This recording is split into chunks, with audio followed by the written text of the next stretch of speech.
the portfolio having two securities. We know that the risk or variance of a two security portfolio can be measured with the help of the formula WA sigma A whole square plus WB sigma B whole square plus 2 WA into sigma A WB into sigma B into RAB. Here we assume that there is only two securities in the portfolio named security A and security B, and if these two securities are consist in the portfolio, then the variance of that portfolio can be measured with the help of the formula WA into sigma A whole square plus WB into sigma B whole square plus 2 WA into sigma A WB into sigma B into RAB. Now RAB is the very important features in this formula which identify the correlation coefficient between the return of two securities A and B.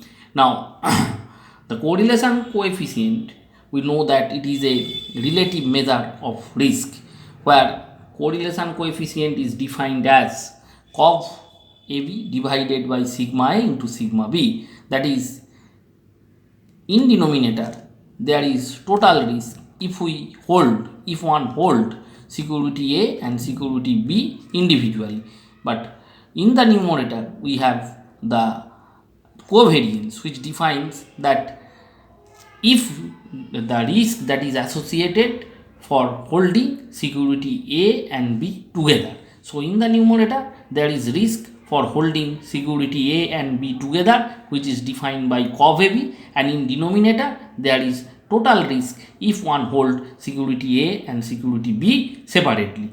So this is the formula of correlation coefficient. Now this is a relative measure, and we know that correlation coefficient should vary from -1 to +1. So there is two extreme point, RAB equal to 1 and RAB.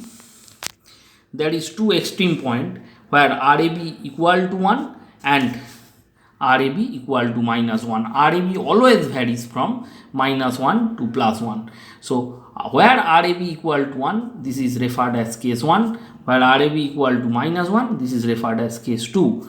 RAB equal to 1 means A and B, these two securities are positively correlated. That means if return of security A is increased by 1%, return of security B will also increase by 1%. RAB